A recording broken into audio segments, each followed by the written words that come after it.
मंत्र जून 1967 की वाणी का दूसरा पेज। योग नहीं होता है, जिनका याद का बैलेंस नहीं होता है तो वो नाम रूप में फंस पड़ते हैं। ये बड़ी भारी मंजिल है। अगर सच्ची मंजिल है तो याद में बहुत रहना होगा। सच्ची मंजिल नहीं पानी है तो कोई बात ही नहीं। बाप तो कहते हैं ध्यान से भी ज्ञान अच्छा है, और ज्ञान से फिर याद अच्छी है।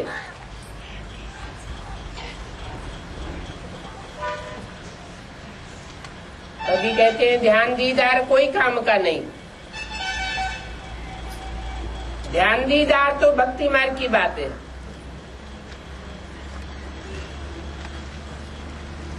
और उससे भी अच्छी ज्ञान की बातें हैं।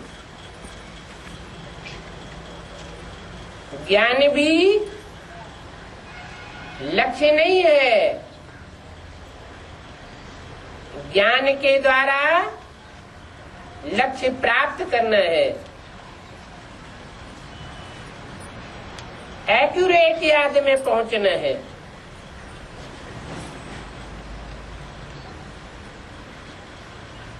ध्यान में जाती जाने पर भूतों की प्रवेशता हो जाती है। ऐसे बहुत हैं जो फालतू ही ध्यान में जाते हैं और ध्यान में जाकर क्या क्या बोलते रहते हैं। उन ध्यान में जाने वालों के ऊपर विश्वास नहीं करना होता है।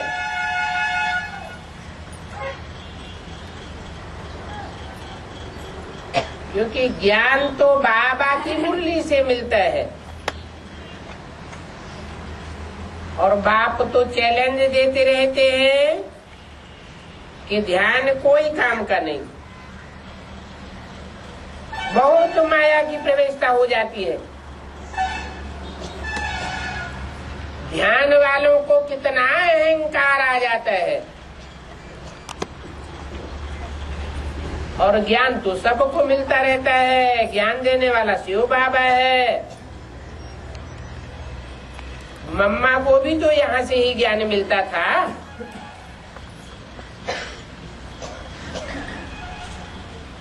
मम्मा भी आकर क्या करेगी?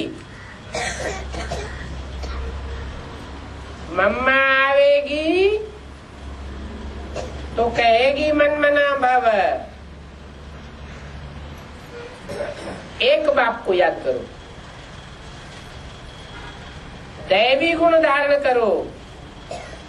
अपने को देखना है कि हम दैवी गुण धारण करते हैं, क्योंकि धारण तो करना ही है।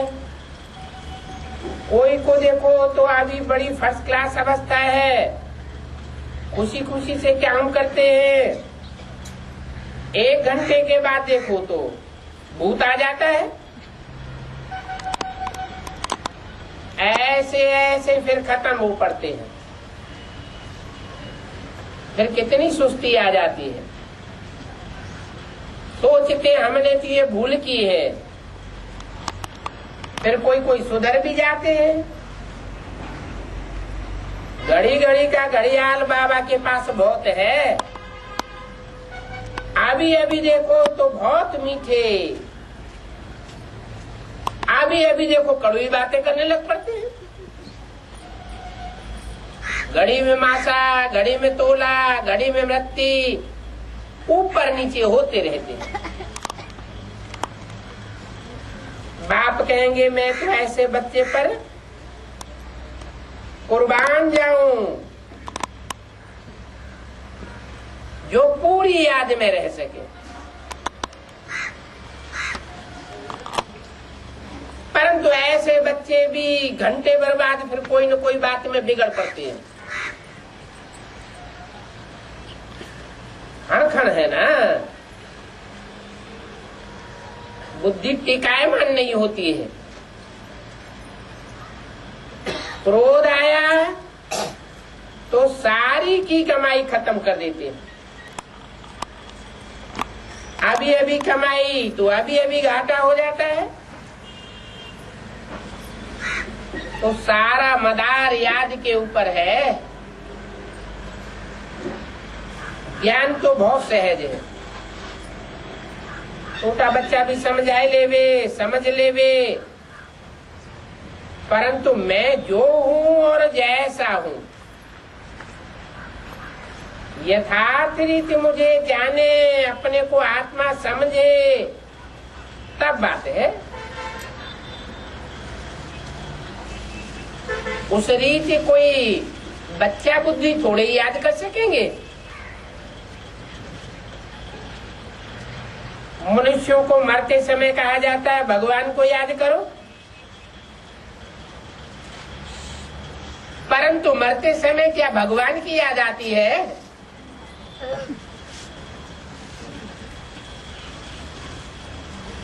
और ही जन्म जन्मांतर का कचरा इकट्ठा हो जाता है।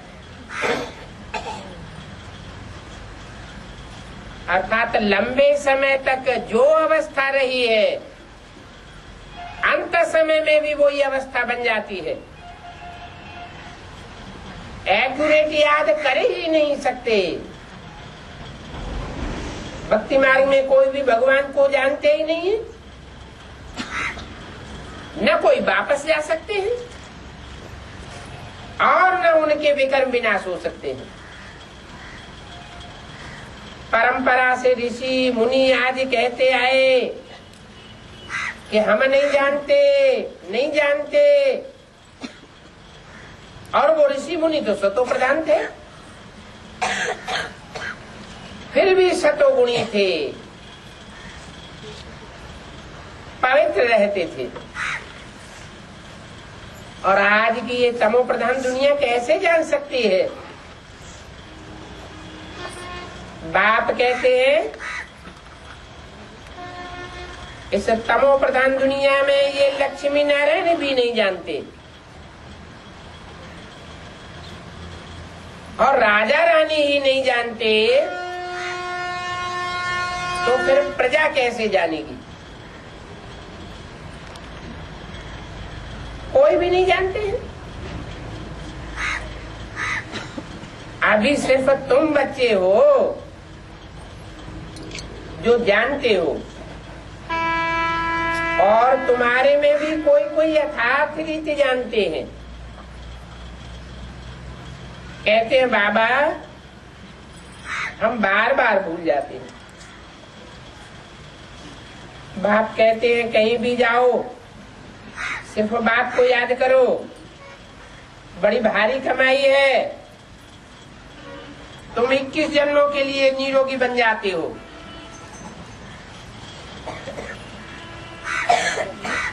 21 जन्मों के लिए निरोगी बनना कोई कम बात नहीं है।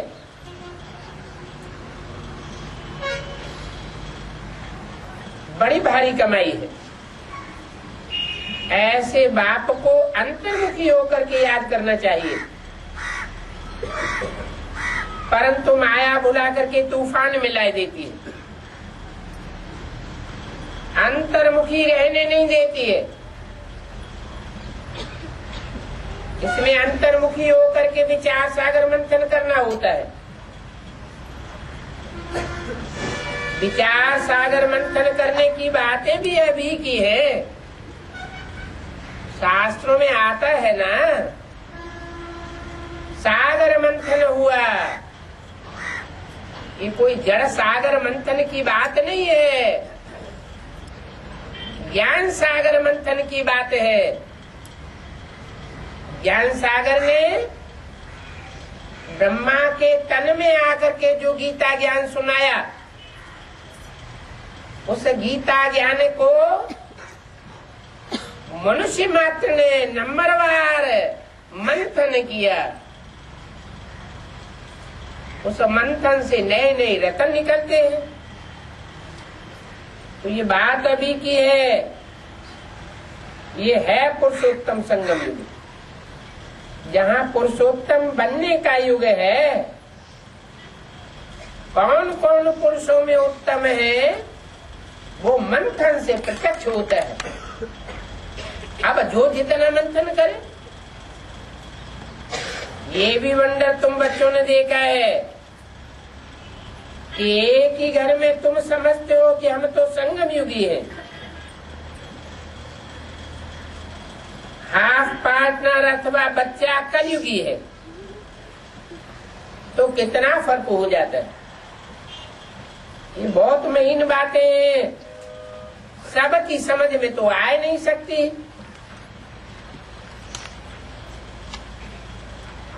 बाप इन महीन बातों को बैठ समझाते हैं। घर में रहते हुए भी बुद्धि में यही रहे कि हम संगम युगवासी हैं, बाकी और सारे चाचा मामा काका आदि सारे कलयुगी है।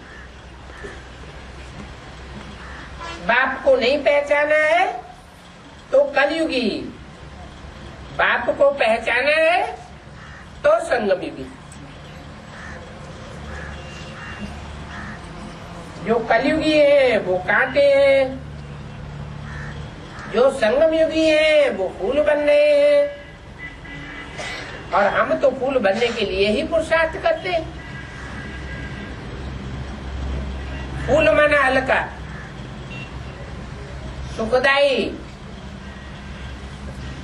कांटा माना दुखदाई, खुद भी भारी रहेगा और दूसरों का माथा भी भारी कर देगा। तुम तो फूल बनने का पुरुषार्थ करते हो। ये है अनुभव की बातें। प्रैक्टिकल में मेहनत करनी पड़े और याद की ही इसमें मेहनत है। एक ही घर में एक हंस होता है, दूसरा बगुला होता है। हंस होगा रतन चुनेगा, ज्ञान रत्नों की कमाई करेगा। बगुला होगा गंध खावेगा। कोई तो फिर बड़े फर्स्ट क्लास होते हैं। अभी एक जोड़ी का स्वयंवर हुआ, बाबा ने तो पहली बार ही ऐसा देखा। आपस में भाकी भी नहीं पहनी, जैसे बाजू में कोई भाई बहन सोते हैं, या तो एक दूसरे से कहते थे हम लोग अलग जाकर के सो गए। तो देखो शुरू से लेकर ही कितनी हिम्मत दिखाई है। तो ऐसों की कमाल है ना। ऐसे ही अगर चलते रहे तो कितना ऊंच पद पावेंगे।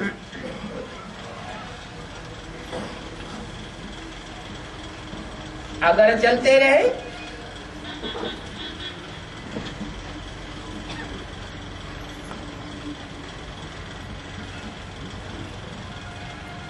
आज में तो जब ज्ञान में आते हैं तो अवस्था कैसी होती है?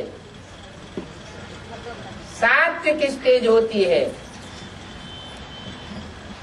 बाबा ने कहा और हिम्मत करने लग पड़ी। लेकिन बाबा तो जानते हैं कि आगे चल करके माया पछाड़ती है। तो ऐसे भी बच्चे हैं, कितनी हिम्मत करते हैं। और कोई तो देखो विकार के लिए कितना मारते हैं, झगड़ा करते हैं, हाय तौबा मचाते हैं।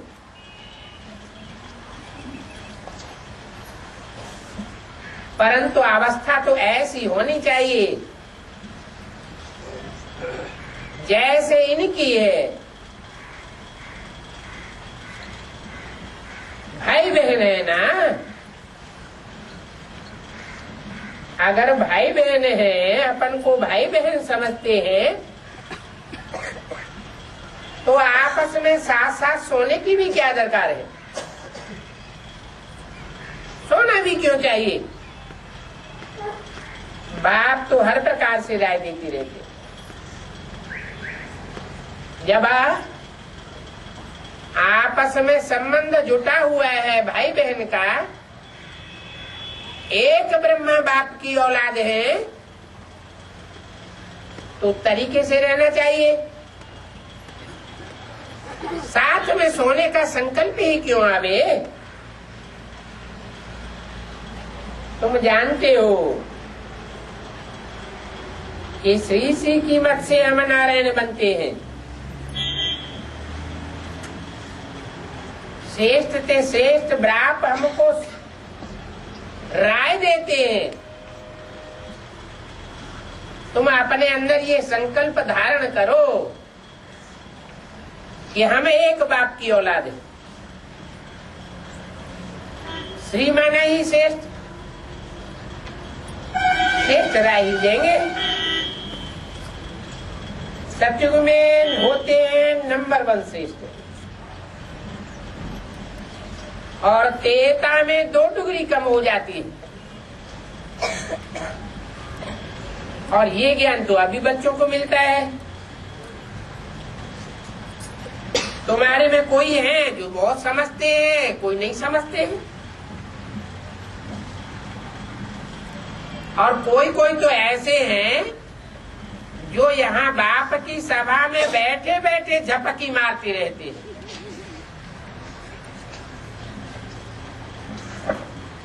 17 जून 1967 की वाणी का 3रा पेज।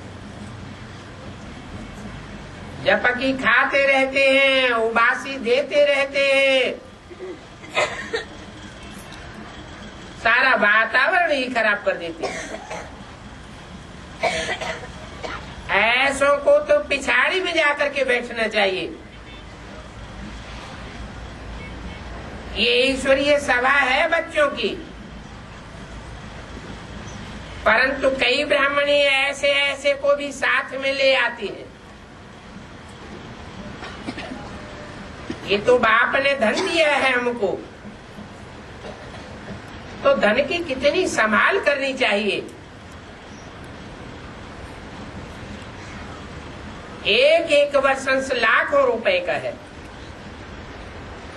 वेद शास्त्र गीताएं आदि पढ़ते पढ़ते आज कोई साहूकार थोड़े ही बन गए, और ही कंगाल बन गए।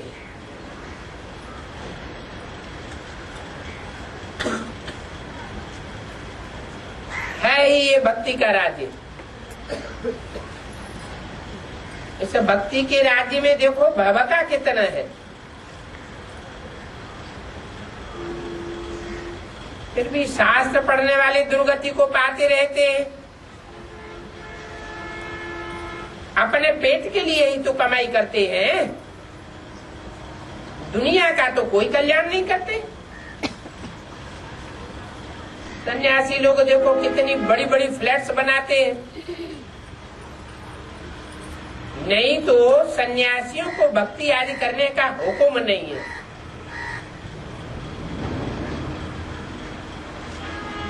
उनको तो है ही निवृत्ति मार्ग। उन्हें इस प्रवृत्ति में जाने की क्या दरकार है जो मकान आदि बनावे। भक्ति है दुर्गति मार्ग, और भक्ति है ही प्रवृत्ति मार्ग वालों के लिए।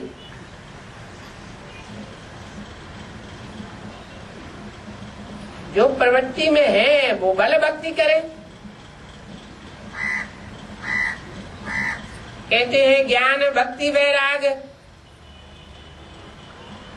जिनको ज्ञान मिलता है उनको भक्ति से वैराग आ जाता है। भक्ति का फल भगवान देते हैं। और तुम बच्चों को ही देते हैं। तुमने बहुत भक्ति की है और सात्विक भक्ति की है, इसलिए तुम सात्विक भक्ति का फल सतयुग के आदि में पाते हो। तुम हो पवित्र प्रवृत्ति मार्ग वाले। जो पवित्र प्रवृत्ति मार्ग वाले थे वो अंतिम जन्म में आकर के अपवित्र बने। अभी प्रवृत्ति अपवित्र हो गई है। जो अपवित्र प्रवृत्ति वाले बने हैं उनको ही भगवान आकर के पवित्र प्रवृत्ति वाला बनाते हैं। और सन्यासियों का तो धर्म ही अलग है, और उनको तुमने गुरु बनाया जन्म जन्मांतर। अब इन सन्यासियों से भला क्या मिलेगा? कुछ भी नहीं। हठ योग भी क्या सिखावेंगे?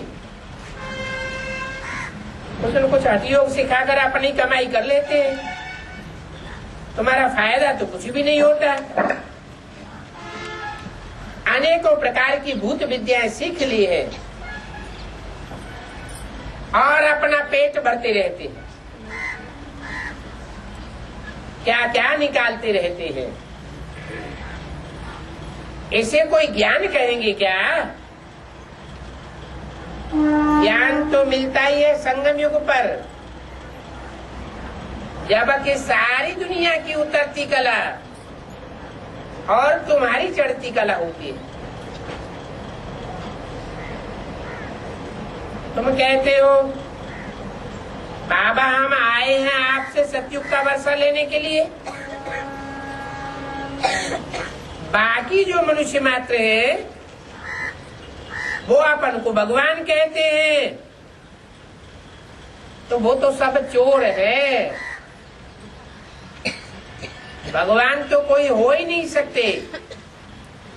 भगवान तो वो जो नरक की दुनिया को आकर के स्वर्ग बनावे, सारी पतित दुनिया को पावन बनावे। कितने बड़े बड़े टाइटल रख लेते हैं। CC 108, CC 1008, 16,108 की तो माला होती है बस। बाकी और मालाएं गाई नहीं जाती है। दो ही मालाएं मुख्य है, रुद्रमाला और रुंडमाला। रुद्रमाला बाप की माला है और रौद्र रूप धारण करने वालों की माला है, और रुंडमाला विष्णु की।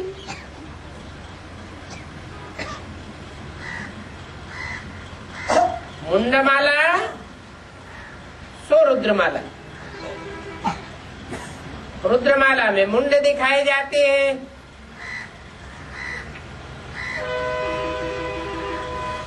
और रुंडमाला में धड़ दिखाए जाते हैं। वो है प्रैक्टिकल एक्ट करने वालों की माला, प्रैक्टिकल कार्य करके दिखाने वालों की माला, और वो है मुंडमाला अर्थात प्लानिंग करने वालों की माला। अभी तुम नंबरवार विष्णु की माला में पिरोए जाएंगे। पहले रुद्रमाला के बनते हो, फिर विष्णु की माला में पिरोई जाते हो। मीठे मीठे बच्चों को बाप बार बार समझाते हैं कि बच्चे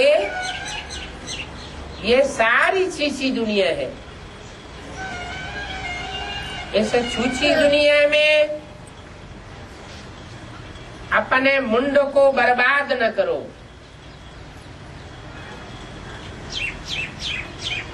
अपने तन को पवित्र रख करके आबाद करो। अब तुम्हें बेहद का वैराग आना चाहिए। सन्यासियों का तो होता है हद का वैराग। बाप कहते इस दुनिया में तुम जो कुछ भी देखते हो वो कल होगा ही नहीं। इन आंखों से जो कुछ भी देखते हो सब खलास हो जाना है। ये माउंट आबू देखते हो, बाप तो कहते हैं यहाँ मधुबन में है संगम युग, तो वो भी खलास हो जाएगा क्या? रहेगा या नहीं रहेगा? है? वो भी नहीं रहेगा। इन आंखों से जो कुछ देखते हो सब खलास हो जाना है, और बहुत लंबा टाइम भी नहीं है। मंदिरों आदि का तो नाम निशान भी नहीं रहेगा। ये मंदिर, ये गिरजाघर, गुरुद्वारे, मस्जिदें आदि सब चलने लग पड़ेंगी।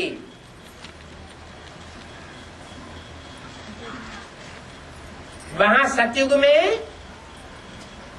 तुम देवताओं को ये पुरानी चीजें देखने की दरकार ही नहीं रहेगी। यहाँ तो पुरानी चीजों का कितना मेला लगता है। वास्तव में कोई चीज का मेला नहीं होना चाहिए सिवाय एक बाप के। वो मेले सब है मेले बनाने वाले। बाप कहते हैं अगर मैं नहीं आऊं तो तुमको राजाई कौन देवेगा? जिनको इस बात का पता पड़ता है वही बाप से आकर के लेते हैं। जिनको पता ही नहीं है वो लेवेंगे भी कैसे? इसलिए कोर्टों में कोई कहा जाता है। कोई भी बात में बच्चों को संशय नहीं आना चाहिए। ये भोग आदि की भी रस्म रिवाज है, संशय में आने की बात नहीं। तो रस्म रिवाज करनी चाहिए क्या?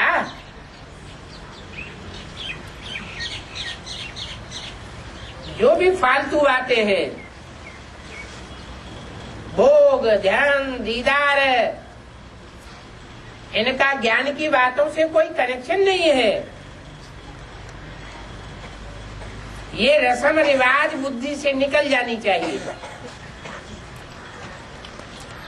इन बातों से ज्ञान और याद का कोई कनेक्शन नहीं है। और कोई बात की तो तकलीफ नहीं देते हैं। सिर्फ दो बातें, एक अलिफ और बेबादशाही। अलफ को याद करेंगे तो बेबादशाही तुम्हारी है। बस वास्तव में अलफ भगवान को कहा जाता है। क्या? बिंदी को नहीं कहा जाता। बिंदी निराकार को भगवान नहीं कहेंगे। बिंदी कोई साकार तन में प्रवेश करके मुकर्रर रूप से जब पाठ बजाती है। कौन सी बिंदी? सुप्रीम सोल, जो कभी जन्म मरण के चक्र में नहीं आता है। जो बिंदी रूपी आत्मा सदैव कल्याणकारी पाठ बजाने वाली है। इसलिए उसका नाम है सदाशिव। सदैव ही कल्याणकारी है। किसके द्वारा? मुकर्रर रथ के द्वारा। उसको भगवान कहा जाता है। जो बिंदी को भगवान मानते हैं वो क्या बन जाते हैं?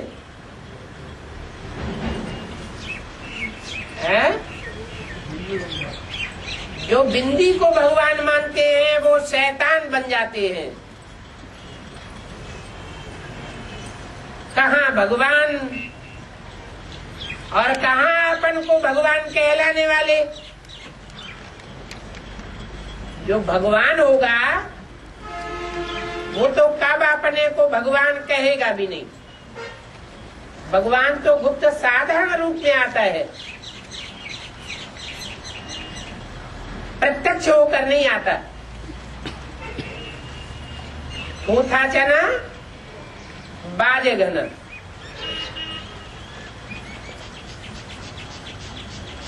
जो भरी हुई गगरी होती है वो छलकती है या स्थिर रहती है? स्थिर रहती है। जो आधी गगरी होती है, पूरी भरी हुई नहीं होती है, वो छलकती है। भगवान तो भरपूर है,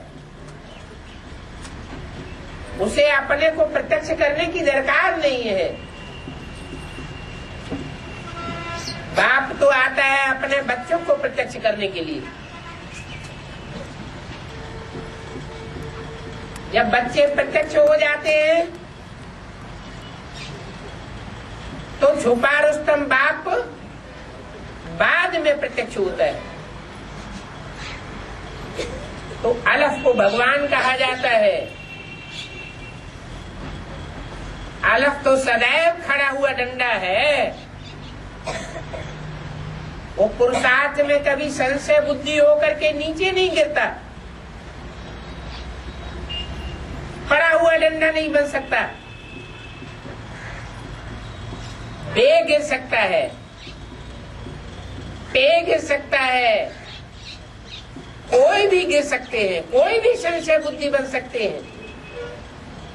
जो अलफ पार्टधारी है, हीरो पार्टधारी है, वो गिर नहीं सकता। आंखों से भी ऐसे ही इशारा करते हैं अलफ की ओर। आत्मा इशारा करती है। भगवान कहते हैं भक्ति मार्ग में तुम मुझे याद करते आए, तुम सब भक्ति मार्ग में 63 जन्म मेरे आशिक रहे। ये भी जानते हो कि बाबा कल्प कल्प आकर सभी मनुष्य मात्र को दुख से छुड़ा करके सुखधाम और शांति धाम ले जाते हैं। पहले शांति में ले जाते हैं, सुखधाम भेज देते हैं। तो बाबा ने कहा था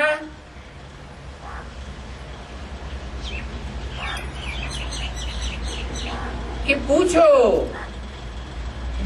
विश्व में शांति कैसे स्थापन होती है। वो समझना है, फिर समझाना है। 1 सेकंड में विश्व के मालिक किस जन्म के लिए बनना है, वो कैसे बनेंगे, वो आकर के समझो। अपने घर में बोर्ड लगा दो, 3 पैर पृथ्वी पर तुम बड़े से बड़ा हॉस्पिटल कम यूनिवर्सिटी खोल सकते हो। हॉस्पिटल से 21 जन्म के लिए निरोगी बनेंगे। ये रूहानी हॉस्पिटल है और पढ़ाई से स्वर्ग की बादशाही मिल जाती है।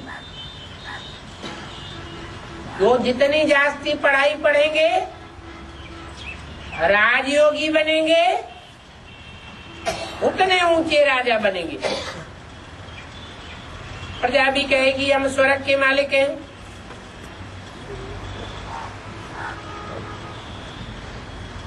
आज मनुष्यों को कितनी लज्जा आती है।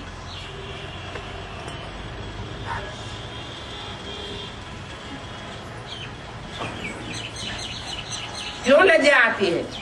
क्योंकि नरक के वासी है, इसलिए लज्जा आती है। प्रजा भी कहेगी हम नरकवासी है, वहां तो तुम सब स्वर्गवासी बनते हो, कोई प्रकार की लज्जा नहीं आवेगी। आज मनुष्यों को कितनी लज्जा आती है।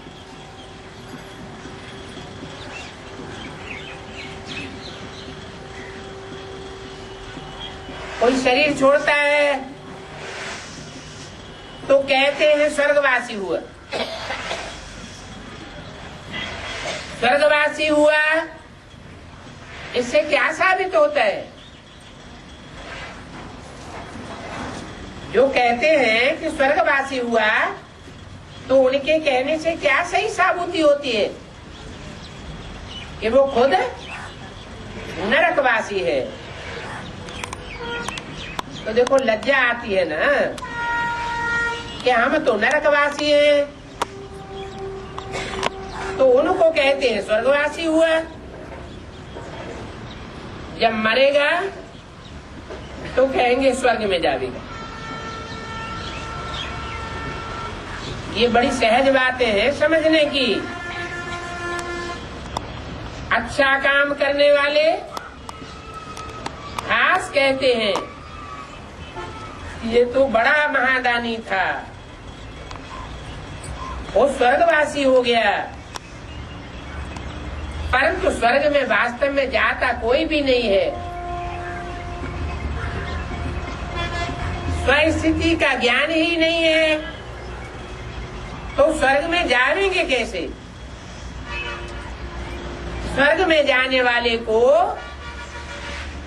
स्वस्थिति में टिकना पड़े। 63 जन्म देहभान की स्थिति में टिकते रहे। 63 जन्म से रग पड़ी हुई है देहभान के सुख भोगने की, तो अचानक एक जन्म में स्वस्थिति में कोई कैसे स्थित हो जाएगा? तरीका ही नहीं मालूम। ये तो बाप आकर के बताते हैं कि स्व क्या है और पर क्या है। स्व है आत्मा, स्व है आत्मा का बाप परमात्मा, और पर है प्रकृति, पर है माया। माया और प्रकृति ये दोनों मिलकर के रावण के रूप हैं। ये पराये हैं। जो पराया होता है वो दुखदायी होता है, जो सदा काल का अपना है वो ही सुखदायी होता है। पर और स्व दोनों एक दूसरे के विरोधी। बाप आकर के ऐसा स्वचिंतन कराते हैं, ऐसी स्वस्थिति में बैठाते हैं, ऐसा ज्ञान देते हैं कि स्वरूप में स्थिर होने वाली आत्मा पररूपी प्रकृति को और माया को पलट देती है। प्रकृति सुखदायी बन जाती है, माया दासी बन जाती है। कब बन जाती है? जब हम स्वस्थिति में टिक जाते हैं। ये प्रैक्टिस अभी बाप करा रहे हैं। स्वचिंतन उन्नत की सीढ़ी में पहुंचाए रहे हैं। घड़ी घड़ी कहते हैं दूसरों को मत देखो। ये क्या कहता है, क्या बोलता है, गाली देता है, ग्लानि करता है, अपने मुंह से करता है। जो करता है अपने लिए करता है। हमें उससे प्रभावित नहीं होना चाहिए। किसी ने गाली दी, ग्लानि की और प्रभावित हो गए, दुखी होने लगे, तो साबित होता है कि तुम उनकी प्रजा थे। वो प्रजापने के संस्कार उदित हो गए। हम क्यों किसी से प्रभावित हो? भगवान बाप आते हैं तो बताते हैं बच्चे सबसे जास्ती ग्लानि तो इस दुनिया में मेरी होती है, फिर ब्रह्मा की होती है, फिर नंबरवार तुम बच्चों की होती है। मैं ग्लानि से प्रभावित होता हूं क्या? मैं तो राजाओं का राजा बनाने वाला हूं। कोई ग्लानि करे और उसकी ग्लानि से प्रभावित होकर के हम काम काज छोड़ के बैठ जाएं, अपना अच्छा रास्ता छोड़ दें, तो उनको क्या कहा जाएगा? प्रजा कहा जाएगा या राजा कहा जाएगा? प्रजा बन गए। नहीं, हमें तो ऐसा गुरु मिला है, ऐसा उस्ताद मिला है कि हम कोई के हड़काए से हड़काने में नहीं आने वाले।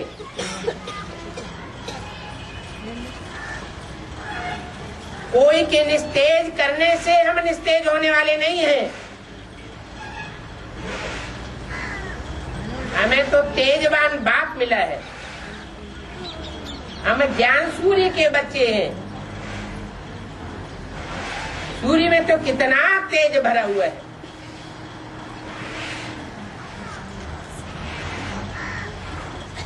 जो अपने माँ बाप का बच्चा होता है वो दूसरों का संग लेता है क्या? किसका संग लेता है? माँ बाप का संग लेता है, माँ बाप की गोद में पलता है, माँ बाप की बातों पर ध्यान देता है। ये जो पर है, पराये हैं, रावण संप्रदाय है, वो नीचा गिराने की कोशिश करते हैं। और बाप हमारा अपना है, स्व है, पराया नहीं है। वो हमको सदैव ऊंचा उठाता है। इसलिए बाप को कहते हैं दया का सागर, प्यार का सागर।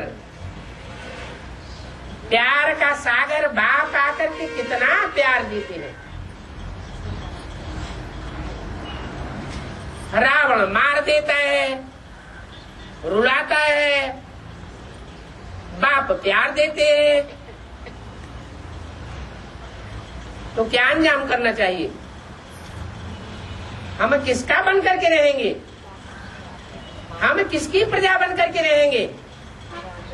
है? बाप की प्रजा बन करके रहेंगे। प्रजा अर्थात तो बच्चे। माना प्रकृष्ट रूप से, जा माने जन्म लेने वाले। बाप ने हमको श्रेष्ठ से श्रेष्ठ जन्म दिया है। क्या जन्म दिया है? हमको अवगत कराया है कि हम ये आत्मा है, हमको देवता बनने वाले हैं। अभी अगर बुद्धि में नहीं बैठा है कि हम किस कैटेगरी के देवता हैं, तो आगे चल के पता चल जाएगा। छोटे बच्चे होते हैं, उनको अपने कुल का, अपनी जाति का उतना गहराई से पता नहीं होता है। जब बड़े हो जाते हैं तो उनको पता पड़ जाता है। तो हम भी बाप के बच्चे हैं। बाप के बच्चे नंबरवार होते हैं, माला भी नंबरवार होती है। अंदर से ये बुद्धि में आना चाहिए कि हम पहली डायनेस्टी की प्रजा है, पहली डायनेस्टी के बाप के बच्चे हैं। बाद वाली जो डायनेस्टी होगी वो कमजोर आत्माएं होंगी, कन्वर्ट होने वाली आत्माएं होंगी, कन्वर्ट होकर के भारतवासियों को धोखा देने वाली आत्माएं होंगी। हम उस ग्रुप में नहीं हैं, हम तो ऊंचे ऊंचे ग्रुप के हैं। जो पहले नंबर की दुनिया की प्रजा होती है, उस प्रजा की भी कोई शिफ्ट होती है, कोई खासियत होती है, विशेषता होती है, जो और प्रजा वर्ग में नहीं हो सकती। वो सब है 15.5 कला, 15.5 कला, कम कलाओं वाली प्रजा, और हम हैं 16 कला संपूर्ण बनने वाले बाप के बच्चे। 16 कला से भी कोई ऊंचे जाने वाले हैं, उन्हें कहते हैं कलातीत बाप के बच्चे, कलाओं से भी परे की स्टेज में जाने वाले। लक्ष्मी नारायण के चित्र में लक्ष्मी नारायण है कलातीत, और उनके नीचे खड़े हुए राधा कृष्ण बच्चे हैं 16 कला संपूर्ण। सूर्य को कहा जाता है कलातीत, और चंद्रमा को कलाओं में बांधा जाता है। तो कहाँ ज्ञान चंद्रमा के बच्चे और कहाँ ज्ञान सूर्य के बच्चे। ये सूर्यवंशी, ये चंद्रवंशी, दोनों मिलकर के क्या बनते हैं? देवता बनते हैं। उसके बाद जो भी वंश आते हैं वो सब आसुरी वंश है।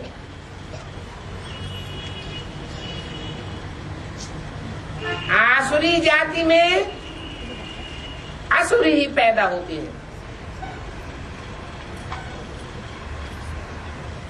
सूर्य और चंद्र जैसे देवता बनना चाहिए। कहते भी हैं सूर्य देवताय नमः, चंद्र देवताय नमः। देव योनि भगवान की बनाई हुई योनि है।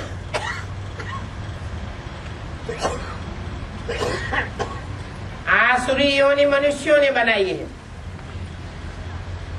मनुष्यों की बनाई हुई है। हम भगवान के डायरेक्ट बच्चे हैं। भगवान हमको डायरेक्ट पढ़ाई पढ़ाता है, और धर्मवंशियों को डायरेक्ट पढ़ाई नहीं पढ़ाता। वो डायरेक्ट बाप के बच्चे भी नहीं बनते, डायरेक्ट गुरु के शिष्य भी नहीं बनते, उनकी सदगति भी नहीं होती। उस कैटेगरी में, जिस कैटेगरी की सदगति के हम भागीदार हैं, तो अपने ऊपर फखुर रहना होना चाहिए कि दुनिया हमारे को नहीं जानती कि हम किस कैटेगरी के हैं। हम हैं ऊंचे से ऊंचे बाप के ऊंचे से ऊंचे बच्चे। कोई हमको कितना भी डाउन करने की कोशिश करे, कभी डाउन नहीं होना चाहिए। भला बाप ही हमारी परीक्षा लेवे, ऐसे तो बाप परीक्षा लेते नहीं है, माया परीक्षा लेती है। मधुबन में भी माया आती है, ऐसे नहीं बाहर की दुनिया में माया होती है, अंदर नहीं होती है। मधुबन के ब्राह्मण संप्रदाय में ही माया घुसी रहती है, कोई न कोई रूप धारण करके आ सकती है। तो ये भी नहीं सोचना है, ये तो सब ब्राह्मण परिवार है, ब्राह्मण परिवार की भांति है, हम तो बाहर की दुनिया में जाते ही नहीं जो माया हमको पकड़े। नहीं, माया अंदर बाहर सारी दुनिया में माया व्याप्त है। लोगों ने तो झूठी बात कह दी है, परमात्मा सर्वव्यापी है। अरे परमात्मा बाप अगर सर्वव्यापी होता तो सारी दुनिया में गुणों की ही लहर होनी चाहिए। अब गुण कहां से आ जाएंगे? बाप तो गुणों का सागर है, जो गुणों का सागर है वो गुण ही भरेगा, अब गुण थोड़ा ही भरेगा। तो सारा ज्ञान उल्टा कर दिया, बाप आकर के सुलटा बनाते हैं। पहली मुख्य बात बताते हैं कि तुम आत्मा हो, आत्मा परमात्मा बाप से दूर नहीं रह सकती। अगर आत्म की स्थिति में स्थित है, ज्योति बिंदु आत्मा की भ्रुकुटी में याद है, तो जहां आत्मा है वहां परमात्मा बाप विराजमान जरूर है। लेकिन इसका मतलब ये नहीं है कि आत्मा सो परमात्मा है, नहीं, आत्मा का साथी बाप है। जहां जहां आत्मा की स्थिति है वहां वहां परमात्मा बाप जरूर मौजूद है। आत्मा से परमात्मा अलग नहीं है। ये इस समय का गायन है जो भक्ति मार्ग में कहते हैं आत्मा सो परमात्मा। आत्मा की स्थिति में स्थित हुए, निसंकल्पी स्टेज में स्थित हुए, माना परमात्मा बाप साथ में है ही। ऐसी स्थिति में स्थित होने वाली आत्मा फिर कोई से प्रभावित नहीं होगी। ये बहुत प्रैक्टिस करने की बात है। प्रैक्टिस करेंगे तो करते करते परफेक्ट हो जाएंगे। जब परफेक्शन आ जाएगा तो कोई हमको हिला नहीं सकेगा। इसलिए कहते हैं कि हमारा बाप स्वर्गवासी हुआ, क्योंकि अपन को नरक में समझते हैं।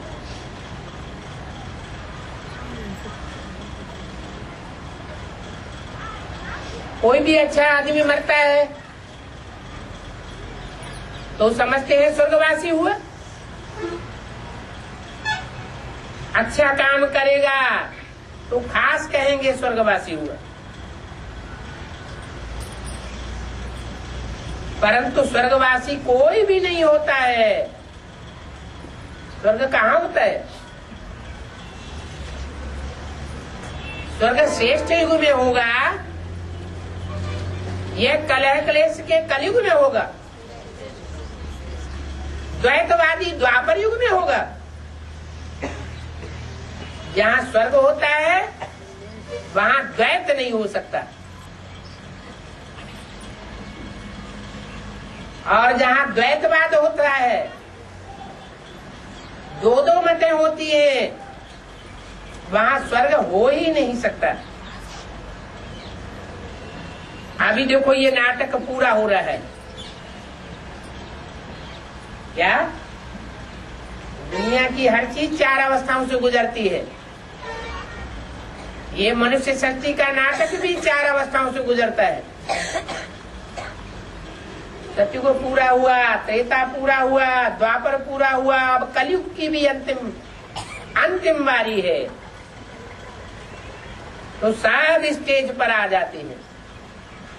जो भी 500-700 करोड़ आत्माएं हैं वो सब रंगमंच पर अभी हाजिर हैं। और ये लड़ाई भी तब लगेगी जब कि सभी एक्टर्स घर से वापस आ जाएंगे। कौन है एक्टर्स? आत्माएं ही एक्टर्स हैं।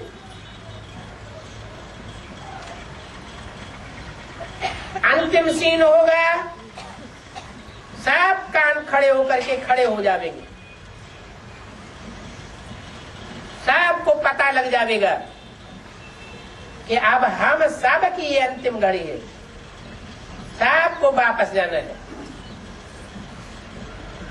अपने घर वापस लौटेंगे। जैसे मच्छरों का, मक्खियों का मनारा उड़ता है, शिव की बारात कहते हैं ना, जो बाबा के संग सब आत्माएं जावेंगी। किसके संग जावेंगी? हैं? शिव बाप बिंदी के संग जावेंगी या शिव बाबा के साथ जावेंगी? शिव बाबा के साथ कैसे जावेंगी? बाबा किसको कहा जाता है? साकार और निराकार के मेल को बाबा कहा जाता है। तो साकार परमधाम घर में जावेगा क्या है? इसी साकार दुनिया में साकारी शरीर से रहते हुए आत्मिक स्थिति में स्थित होना पड़े। कोई अपने पुरुषार्थ से आत्मिक स्थिति में स्थित हो जाएंगे और कोई फिर धर्मराज की मां से स्थित हो जाएंगे। सबको देहभान छोड़ना जरूर है। आत्माएं सब जावेंगी। Whole lot. अभी 84 जन्म पूरे हुए। अभी इन जूतियों को छोड़ना है। कौन सी जूती है? ये शरीर रूपी जूतियों को छोड़ना है। कोई सोचते हैं हमारी जूती तो बड़ी फर्स्ट क्लास है, इसकी तो कीमत दुनिया वाले बहुत लगाते हैं। अरे कोई कितनी भी कीमती जूड़ी हो, चाहे कितने भी मजबूत चमड़े की बनी हुई क्यों न हो, सबको ये जूती छोड़नी पड़ेगी। जो सांप पुरानी खल छोड़ देता है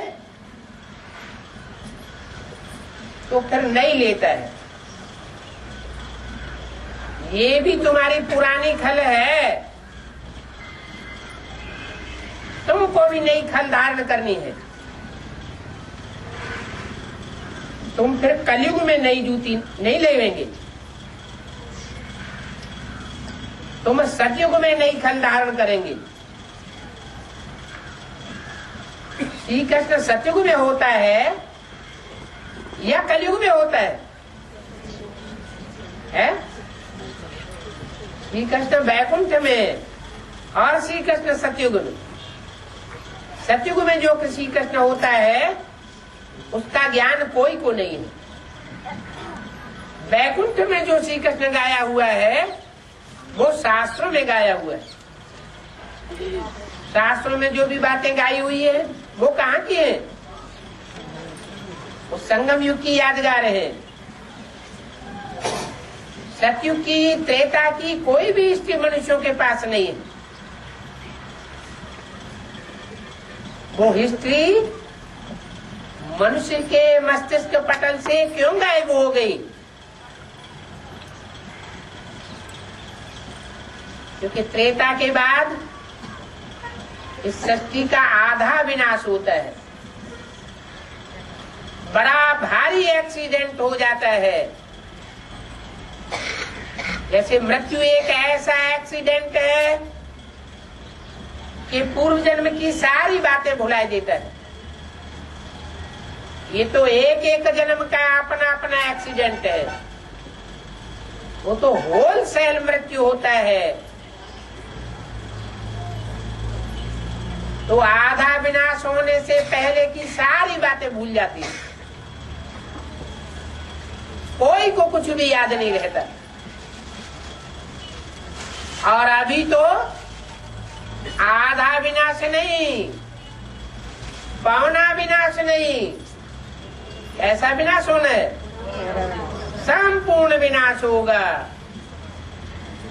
जो आत्मा जहां से वापस आई है वहीं वापस जाएगी। जो कण जहां से आया है वहीं चक्कर लगा करके वापस जाएगा। आत्माओं का भी अपना सर्किल है जो पूरा होना है, और कण कण का अपना सर्किल है जो पूरा होने वाला है।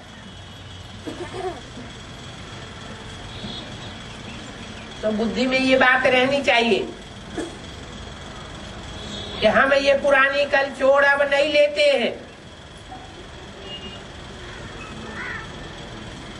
जैसे श्री कृष्ण में कितनी कशिश है, ऐसे हमारी आत्मा और हमारे शरीर में भी कशिश आ जाएगी। फर्स्ट क्लास खल है कृष्ण की, ऐसी ही खल हम भी धारण करेंगे। अगर कहते हो तो फिर पुरुषार्थ भी पूरा करना है। ओम शांति।